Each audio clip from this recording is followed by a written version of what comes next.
কিছু সন্তান আছে এগুলো পরিবারে আসলে পরিবার ধ্বংস হয়ে যায়। কিছু মানুষ আছে, সন্তান আছে, এগুলো সমাজে এক একটা জন্ম নিলে সমাজ বরবাদ করে ফেলায়। আর কিছু সন্তান আছে, মানুষ আছে, যাদের একজন গোটা দেশ অশান্তির দাবানল জ্বালাইবার জন্য যথেষ্ট হয়ে যায়, যেমন শেখ হাসিনা। একটাই যথেষ্ট, একটা তারাই দিছে, মারামারি কাটাকাটি ধর্ম বিরোধিতা শৃঙ্খলা এসে গেছে, এগুলো বন্ধ হয়ে গেছে। একটা সন্তান অনেক সময় জাতি ধ্বংস হওয়ার কারণ হয়ে যায়, জাতিকে মূর্খ বানায় ফেলেছে। 16 বছর ভরে জাতিকে ট্রান্সজেন্ডার শিখাইছে, গোমাতা শিখাইছে, সমকামিতার উৎসাহ দিয়েছে, আর পূজায় যাওয়ার ফজিলত বর্ণনা করেছে। এ কারণে হাসিনার সময়ে পূজায় যত মানুষ গেছে, এ ফজিলত বলার লোক নাই, তো এখন পূজায় লোক কম। আওয়ামী লীগের আমলের পূজায় লোক বেশি ছিল, কারণ ওই যে বলছে যে ইবাদত যার যার উৎসব। নাউজুবিল্লাহ, আওয়াজ করে বলেন নাউজুবিল্লাহ। তাহলে দোয়া করতে হবে, ওগো আল্লাহর সর্দার দিও, নেকুকারদের সর্দার। আপনারা যারা আছেন, হায় হায় হায় হায়, এত কথা কনকে বসেন, আমার ফ্যান লাগবো না, আমার কথা শুনেন, আমার ফ্যান লাগবো না। নড়াচড়া করলে টাইম হইলো মাত্র আছে আর 20 মিনিট লাগিয়েছেন। যারা যারা জবানওয়ালা, কথা বলতে পারেন না, কারা কারা হাত তোলেন তো দেখি। কথা বলতে পারেন না, বুবা আছেন কেউ? এনে আওয়াজ দিতে পারেন না, আওয়াজ বন্ধ কেউ আছেন? জোরে আওয়াজও দিতে পারেন না, হাক ডাক দিতে পারেন না, আছেন? বোঝা যায় তাহলে হাক ডাক দেওয়া লোক সব এখানে, এবং কথা বলনেওয়ালা লোক সব এখানে। তাহলে আল্লাহর সাথে একটু কথা কন, আমার সাথে আওয়াজ করে একটু জোরে জোরে, বুবার মতো মুখ বন্ধ না রেখে জবান খুলে আমার সাথে দোয়াটা পড়েন। রব্বানা হাবলানা মিন আজওয়াজিনা ওয়া যুররিয়াতিনা কুররাতা আয়ুন ওয়াজআলনা লিল মুত্তাকিনা ইমামা। যাদের মুখস্থ আছে তারা প্রতি নামাজের পরে পড়বেন। যদি কেউ প্রতি নামাজের পরে পড়ে, হয়তো তাদের সন্তানদের ভেতরে আল্লাহ তাআলা চোখ শীতলকারী সন্তান তারা দিয়ে দিবে। যদি তা না হয়, কমাস কম নাতিপুতির বিধি দাদার দোয়ার বরকতে হাফেজ আলেম হয়ে যাবে। যদি তাও না হয়, কমাস কম দেখা যাবে পুতির ঘরের পুতির ভেতরে বড় আলেম চলে আসছে। নেক মানুষের ঘরে কয়েক পুরুষ পড়ো, বিশ্বজয়ী মানুষের আগমন কখনো কখনো হয়ে যায়। গোয়ালিনীর ঘরে নসল কয়েক পড়ে যায়, উমর ইবনে আব্দুল আজিজ জন্ম হয়ে গেছে। নেক দুয়ার নেককারীর নসলের ভেতরে মহান আল্লাহ নেককার সন্তান পাঠায় দেয়, দুয়ার বরকত আল্লাহর কাছ থেকে পাওয়ার আশায় প্রতি নামাজের পরে আল্লাহর ভাষায় আল্লাহর কাছে চাইবেন। যাদের দোয়া মুখস্থ নাই তারা চাওয়া বাদ দিবেন না, কারণ মহান আল্লাহ আপনার মুখের ভাষাও বুঝেন। আপনার জবানি আপনি বাংলায়ও আল্লাহর কাছে নেক সন্তান চাইবেন। এমন সন্তান দে মাওলা, এমন সন্তান দে, কামাই খাওয়ার আশা নাই, মইরা গেলে দোয়া করবে যে। রবের কাছে বলতে হবে, এমন সন্তান দে মাওলা, এমন সন্তান দে, কামাই খাওয়ার আশা নাই, আমি মরে গেলে দোয়া করবে যে। নিজের বাংলা ভাষাও যদি কেউ আল্লাহর কাছে চায় সেটা আল্লাহর কাছে পছন্দের, কারণ সন্তানটা যদি নেক হয় তাহলে পিতার জন্য এই সন্তানটা দুনিয়া ও আখিরাতের বরকতের কারণ। নেক সন্তানকেই সন্তান হিসাবে গণনা করা যায়, বদ সন্তানকে সন্তান হিসাবে গণনা করলেও মুসিবত আছে। বদকার, বেঈমান, বেনামাজি, বদাখলাক এটারে ছেলে হিসাবে পরিচয় দিলেও মুসিবত আছে, কারণ এর দায় পিতামাতাকে নিতে হবে ময়দানে মাহশারে। আল্লাহ পাকের নির্দেশ হলো সন্তানগুলোকে দোজখে ফেলো না। ও আনফুসাকুম ওয়া আহলিকুম নারা আলা কুল্লুকুম রাইন ওয়া কুল্লুকুম মাসউলুন আন রাইয়াতিহি। নবী বলেন, তোমাদের কাছে সন্তান আছে, তোমরা কিন্তু রক্ষক, যার যার জায়গা থেকে দায়িত্ব সম্পর্কে তোমরা আল্লাহর আদালতে কিবরিয়াতে জিজ্ঞাসিত হবে। কিন্তু এ কারণে চালাকরা বদকাররে সন্তান গণেও না। এক হাজী সাহেবের সাথে মক্কাতুল মুকাররমাতে মোলাকাত, একই রুমে থাকি, তার মেয়ের জামাই পাশের রুমে থাকে, ফল টল কাইটা নাস্তা বানিয়ে লয়া নিজের শ্বশুর আব্বারে খাওয়াইতে জামাই ভেতরে ঢুকছে, জানে আমিও আসি, আমারও খাওয়াইব, নাস্তা মাস্তা লয়া রুমে আইছে। শ্বশুর নিজের মেয়ের জামাইয়ের সাথে আমারে পরিচয় করায় দেয়, হুজুর এইটা আমার ছোট মেয়ের জামাই। আমি তাকায়া চায়া দেখি যে ইনি সুন্নতি লিবাস, সুন্নতি পাগড়ি, সুন্নতি দাড়ি, সুন্নতি আকৃতি, এই যে দেখাই আমার ইয়াকিন হইছে মাশাআল্লাহ কোন মাদ্রাসার শাইখুল হাদিস হবে হয়তো। তা আমি ডরে ভয়েই জিজ্ঞেস করছি, ভাইজান কোন মাদ্রাসার খাদেম? এই কথা বলতেই উনি মাথাটা নিচের দিকে শর্মিন্দা হয়ে বলে, হযরত আমি ইঞ্জিনিয়ার, আমি মাদ্রাসায় পড়ি নাই, আমি আলেম না। দাওয়াত ও তাবলীগের নিসবতে আর আল্লাহওয়ালাদের সোহবতে আল্লাহ তাআলা আমার এই রংটা দান করছেন, এটা আসল রং না, এটা নকল। এই কথা বলছে আর তার চোখ পানি টলটল টলটল করতেছে। আউয়ালান আমি তার পিঠে হাত দিয়ে তাকে বুকে নিয়ে বললাম, ভয় নাই, আল্লাহর পয়গম্বর সুখবর দিয়ে গেছে, মান তাশাব্বাহা বিকওমিন ফাহুয়া মিনহুম। দুনিয়ার মাটিতে যাদের সাদৃশ যাদের সাথে পাওয়া যাবে, ময়দানে মাহশারে মহান আল্লাহ তাদেরকে তাদের সাথে দাঁড় করাবে। এই আকৃতিটারও অনেক দাম হতে পারে, এই আকৃতির বরকতে আল্লাহ তাআলা নেককারদের দলে দাঁড় করায় হিসাব আসান করে দিবে। এইটারও একটা মূল্য আছে, দাম আছে। তো তার সাথে অনেক কথা। তো চাচারে বললাম, চাচা বললেন ছোট মেয়ের জামাই, তার মানে মেয়ে আরো আছে আপনার? কয় ছেলে কয় মেয়ে?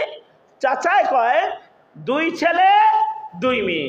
আমি বললাম মাশাআল্লাহ, সব তো এরকম রঙের? কয় আলহামদুলিল্লাহ, সব হালাল হারাম বাচ্চা চলে, পর্দা বসিটা করে, নেককার, সবাই নেকির কাজ করে, আলহামদুলিল্লাহ। এই কথা কয়ে একেবারে দিল ঠান্ডা হয়ে গেছে। মেয়ের জামাই আমার কানে কানে কয়, মিথ্যা কথা বলছে আব্বা, আব্বার 3 ছেলে 2 মেয়ে, 5টা, একটা বাচ্চা কইছে। আমি বললাম, চাচা আপনি আপাতত কোথায় আছেন জানেন? এখন যেখানে আপনি আছেন এটা হলো পৃথিবীর শ্রেষ্ঠ জমিন মক্কাতুল মুকাররমা, কাবা ঘরের খুব কাছাকাছি আছেন। এখানে কোনো নেকির কাজ করলে আল্লাহ পাক লক্ষ গুণ সওয়াব দান করেন। সুবহানাল্লাহ, লক্ষ গুণ হয়। এটা মিছা কথা বললেও কিন্তু খবর আছে। ছেলে না আপনার 5টা 4টা কোন কেরে? খোদার ঘরের পাশে মিথ্যা কথা বলতে দিল কাবে না আপনার। আল্লাহওয়ালাদের সোহবতের বরকতে তার জবানে বড় নূর, বড় রং, আলাদা রং।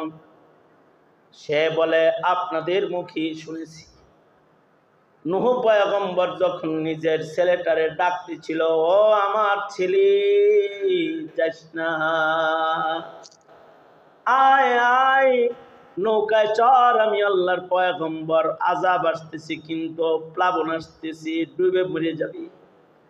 বাঁচতে চাইলে নাই ওইটা পর নবীর ইলানকে অবমূল্যায়ন করে ছেলে যখন উল্টা পথে চলতেছিল আর পয়গম্বর চোখের পানি ফেলতেছিলেন, মহান আল্লাহ কি তখন বলে নাই ও পয়গম্বর কেঁদো না, ইন্নাহু লাইসা মিন আহলিক, যে পয়গম্বরের কথা সন্তান শোনে না, অমন সন্তান নবীর সন্তান হিসাবে গণনা না, সে তোমার আহাল না, তারে নিজের ছেলে ছেলে বলে অত ডাকাডাকি তুমি করো না। আল্লাহ তাআলা তো যে সন্তান হিদায়াতের উপরে নয় তাকে আহাল থেকে বের করে দিয়েছে। খোদার ঘরের কাছে বসে বসে যে সন্তানের ঈমান আমল ঠিক নাই, ওস্তাদ যে হুজুর গো ওই সন্তানকে নিজের সন্তান কই না মক্কার জমিনের সাক্ষী বানাইতে আমার ডর লাগে, না জানি হাসরের মাঠে সন্তান সম্পর্কে জিজ্ঞাসা করলে আমি আসামি হয়ে দাঁড়ায় যাই। এ কারণে ভয়ে নিজের সন্তান গণি না। তার মানে হলো সন্তান যদি বদকার হয় তারে গণনা করলেও, সন্তান গণনা করলেও বাবার লস। আর যদি সন্তানটা নেককার হয় তাহলে এমন নেককার সন্তান দুনিয়ায় রেখে গেল বাবার কবরে লাভ। ইযা মাতাল ইনসানু ইনকাতা আনহু আমালুহু ইল্লা মিন সালাস, ইল্লা মিন সাদাকাতিন জারিয়াতিন আও ইলমিন ইউতাফাউ বিহি আও ওয়ালাদিন সালিহিন ইয়াদউ লাহু। একটা নেক সন্তান কেউ রেখে গেল তো কবরে তার সন্তানের কৃত নেকের কাজের অংশ গুরুস্থানে আধার ঘরে ডেলি যাইতে থাকবে। আল্লাহু আকবার বলেন, ডেলি করতে থাকবে। আর যদি সন্তান বদকার হয় তাইলে কবরেও মুসিবত, হাসরে তো মুসিবত আছেই। সন্তানেরাই বলবে আল্লাহ এই বাবা দিন শিখায় নাই, এর আগে ধরো। এ কারণে হযরত থানবী বলেন কপাল পুরা বাবা আছে দুই গ্রুপ আর সফল বাবা আছে এক গ্রুপ। তার মানে বাবা মোট তিন প্রকার। এক প্রকারের বাবা হলো যারা সন্তান জন্মের পরে শুধু সন্তানদের খাওয়ায়া বড় কইরা জমিনে ছাইরা দেয়।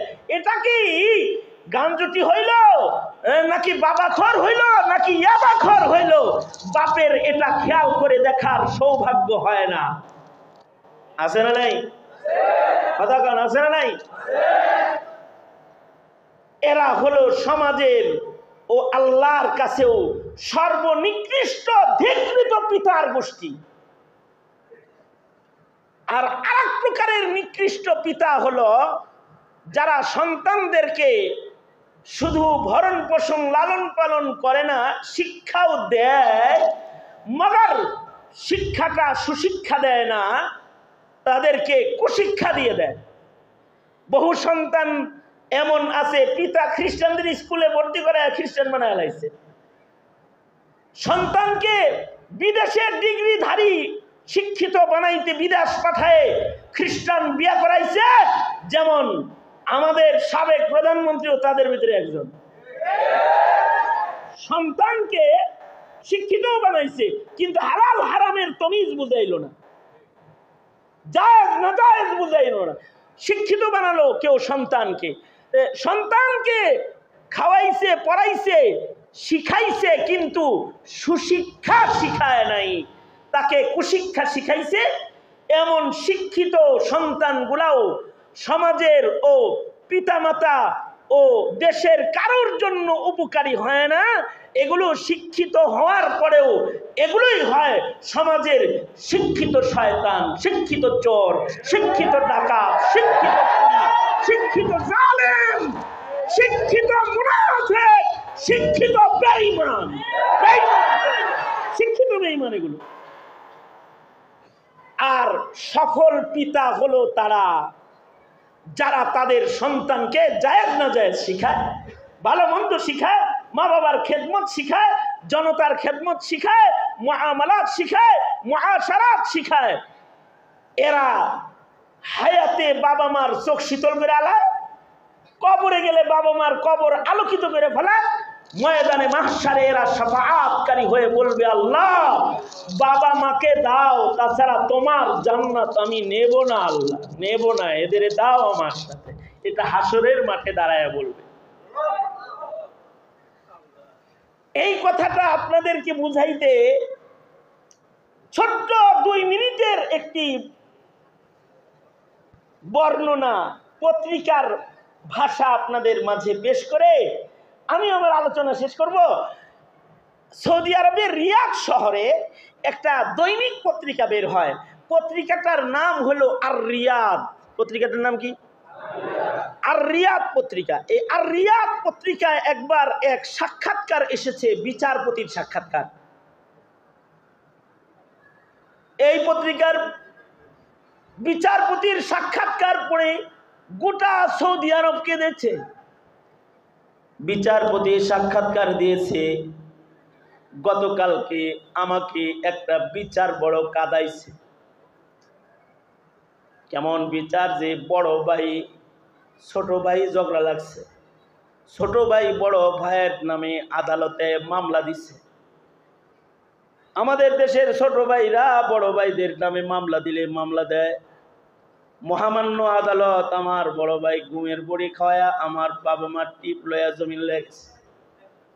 মহামান্য আদালত আমার বড় ভাই আমার সম্পদ দখল করছে, আমাকে ধোঁকা দিছে, এইগুলা হয় ছোট ভাই আর বড় ভাইয়ের মামলা। কিন্তু বিচারপতি বলে, আমার কাছে গতকাল একটা মামলা এসেছে, যে মামলা ছোট ভাই করেছে বড় ভাইয়ের নামে। ছোট ভাইয়ের দাবি হলো, বড় ভাই 20 বছর মার খেদমত করেছে, আমার খেদমত করেছে, আমি আজ কামাই রুজি শিখেছি, বড় চাকরি, বড় গাড়ি, বড় বাড়ি আমার হয়েছে, আমার বাপ নাই, শুধু মার সম্পদটা আছে। এই মায়ের কোনো সম্পদ নাই, শুধুই মাত্র একটা স্বর্ণের আংটি আছে। সম্পদের লোভে নিজের মাকে আমি চাই না আদালত। আমার বড় ভাই আমার মার পেশাব পায়খানা পরিষ্কার করার সুযোগ আমাকে দেয় না, সে একা একাই মার খেদমত করে, আর আল্লাহর জান্নাতটা একা একা লয়ে লইতেছি। আদালতের কাছে আমি চাই, আমার মায়ের পায়ের নিচে মহান আল্লাহ আমার জান্নাতটা রাখছে। আল জান্নাতু তাহতা আকদামিল উম্মাহাত। আমার জান্নাত আমার মার পায়ের নিচে আছে, সুতরাং আমিও আমার মায়ের পদতলের জান্নাতটা চাই। আদালতের পক্ষ থেকে আমার মায়ের খেদমতের সুযোগ আমাকে দেওয়া হোক। আদালত বলে, আমি বড় ভাই এবং মা এবং ছোট ভাই সকলকে আদালতে হাজির করে বললাম, আপনি দেন না কেন? বড় ভাই বলে, ও ছোট মানুষ, খেদমত বুঝবে না, মার কষ্ট হবে। আর ছোট ভাই বলে, না আমি বুঝি, আমি পারি, আমাকে খেদমত করতে দিতে হবে, আমার অধিকার এটা। বিচারপতি বলে, কিং কর্তব্য বিমূঢ় হয়েছি, এই মারে কার ঘরে দিব? মাকে জিজ্ঞেস করলাম, মা আপনি যার কাছে যাইতে চান তার কাছে আপনাকে দিয়ে দিই। মা একবার বড় ভাইয়ের দিকে তাকায়, একবার ছোট ভাই ছোট ছেলের দিকে তাকাই। বড় ছেলের দিকে তাকাইলে বড় ছেলে হাত পেতে রয়েছে। মা, কঠিন কালেও কিন্তু আমার ঘরের কথা মানা করো না মা, আমি আমার জীবনের শেষ মুহূর্ত তোমার খেদমতটা তোমার কাছে ভিক্ষা চাই। ছোট ভাইয়ের দিকে তাকায় তো ছোট ছেলে বলতেছে, মা, তোমার পায়ের নিচে জান্নাত, আমারে কি তোমার জান্নাতটা দিবা না? পায়ের নিচেটা। মা, আমি তোমার খেদমত করতে চাই, আমার কাছে যাবা, আদালতে বলো। আদালত মাকে জিজ্ঞেস করেছে কার কাছে যাবা? মা খালি ছোট ছেলে বড় ছেলের দিকে তাকায় কাঁদে, কিন্তু কোন ছেলের কাছে সে থাকবে এটা বলার ভাষা মায়ের নাই। আদালত মানে আমি জিজ্ঞেস করলাম, বড় ভাইকে জিজ্ঞাইলাম তোমার কামাই রুজি কত? সে বলে মাসে এত। তোমার ঘরের রুম কয়টা? এতটা। তুমি অসুস্থ, তোমার বয়স বেশি, তোমার ছোট ভাইয়ের কামাই কত? তোমার কামাই কত? আমার কামাই, তার কামাই 3 গুণ, তার বাড়িও অনেক বড়, সুতরাং তুমি অনেক দিন খেদমত করেছ, তোমার উপরে আদালত রহম করতেছে। অসুস্থ মায়ের খেদমতে অর্থ করি ও প্রশস্ত বাড়ি ব্যবহারের জন্য আপাতত মাকে ছোট ভাইয়ের ঘরে আদালত দিয়ে দিল। বড় ভাইয়ের কামাই রুজি কম, তাই শরীয়তে ইসলামের আদালত তার উপরে রহম করলো। তবে ছোট ভাই, কখনো যদি মায়ের মহব্বতে তোমার বড় ভাই তোমার দরজায় এসে 2-4 দিনের জন্য তোমার মাকে তার ঘরে নিয়ে যেতে চাই, বাধা দিও না, কোলে কইরা মায়ের বড় ভাইয়ের ঘরে দিয়ে আইসো। এমন সন্তান দে মাওলা, এমন সন্তান দে, কামাই খাওয়ার আশা নাই, মইরা গেলে দোয়া করবি জি। মহান আল্লাহ ওই কথাটাই বলেন, আমার কাছে হার বেলায় তোমরা বলবা, রব্বানা হাবলানা মিন আজওয়াজিনা ওয়া যুররিয়াতিনা কুররাতা আ'য়ুন ওয়াজআলনা লিল মুত্তাকিনা ইমামা। সাংবাদিক আব্দুর রাজ্জাকের উপরে আমি এতটাই খুশি হয়েছি, আজ আসরের নামাজের পরে আমার হাত ধরে বলতেছিল, হুজুর দিল থেকে আমার আলী মুর্তজাকে একটু দোয়া দিয়ে যান, ও যেন আমার পরে আমার নাজাতের কারণ হয়, আমি আর কিচ্ছু চাই না, এই কথাটাই বলেছে। হাফিজ কোরআন সন্তান মাদ্রাসায় পড়তেছে, দোয়া করুন ছেলেটাকে আল্লাহ তাআলা আলেমে রব্বানি বানায়, সবার ঘরে আল্লাহ নাজাতের উপযুক্ত সন্তান দিয়ে দেয়। জোরে বলেন আমিন। আলহামদুলিল্লাহি রাব্বিল আলামিন, والصلاة والسلام على سيد الأنبياء والمرسلين محمد وعلى آله وأصحابه أجمعين।